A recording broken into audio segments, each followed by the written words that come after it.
If you like my videos, do me a favor, like and subscribe. It means a lot to me and I appreciate it. Thank you very much. Sensation, observation, imagination, inspiration. They all kind of start with perspiration. Awareness of your sensations in your daily life is, in many ways, your best path to imagination and inspiration. We are hardwired to make sense of our sensory input. Seeing faces in clouds or baked goods. Let your imaginary body, your character, experience your world.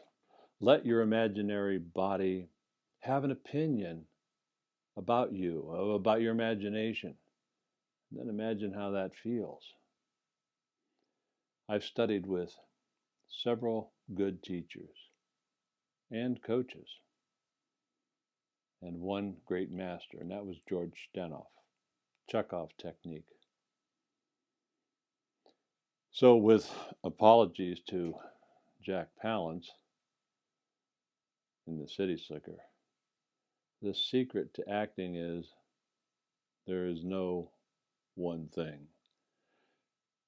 And that's great news because you can use Chekhov technique with the chutzpah of Stella Adler, a little Stanislavski, and just a pinch. You add Lee Strasberg's method at your own peril. Tread carefully. Everything around you, every experience can be used. If you can imagine how it feels as a psychological, physical gesture, you can use it.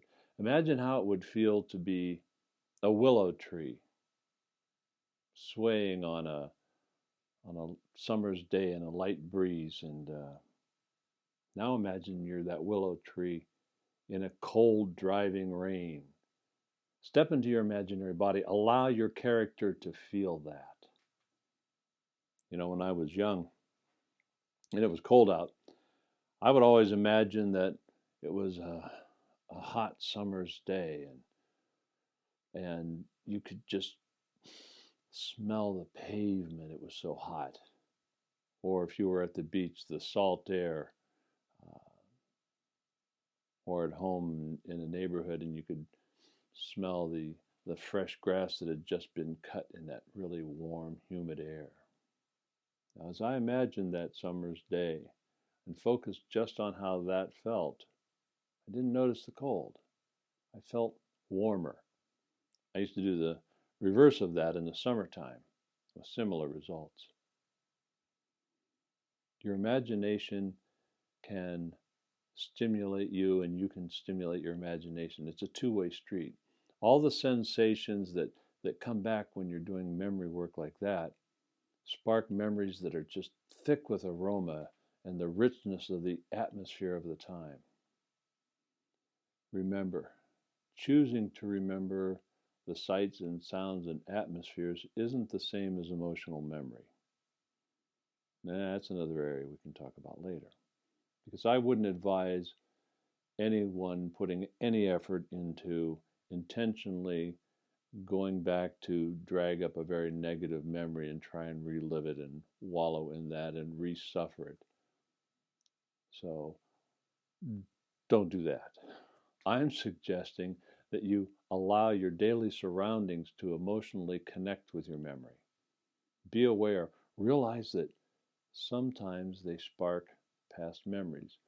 You hear a certain song or you smell a certain scent of flower and it just gives you a flashback of a memory. Be aware of that. Observe only the fleeting feelings and how they feel. Now, I believe this technique is really in harmony with Chekhov, Adler, Stanislavski, Sandy Meisner, and my longtime teacher, Jeff Corey. Lee Strasberg, not so much. Lee Strasberg believed in what he coined the method when he left the studio in New York, because he believed in strictly following Stanislavski's original idea. He's taught a very strict emotional memory. He didn't allow for imagination. Now, what's interesting is Michael Chekhov made a trip back to Russia at one point where he met with Stanislavski and they were discussing his technique. And that's the technique Stanislavski originally developed. Well, Chekhov was pleased to find out that Stanislavski had come to see the value of imagination and using it in rehearsals and in practicing of the technique to help connect muscle memory with emotional memory. Now, one thing we have to talk about is improvisation is a physical exploration of your imagination.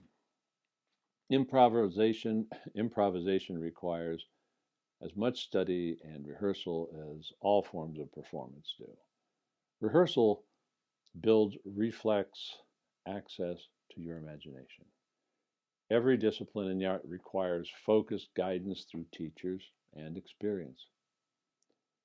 In my classes, I'm going to try real hard to guide you through the different methods and techniques that over the years I've learned and know they're helpful. Thank you all. See you in the future videos. If you like my videos, do me a favor, like and subscribe. It means a lot to me and I appreciate it. Thank you very much. For full classes, join me on Patreon, the Jack Diamond Acting Studio on Patreon. Thank you.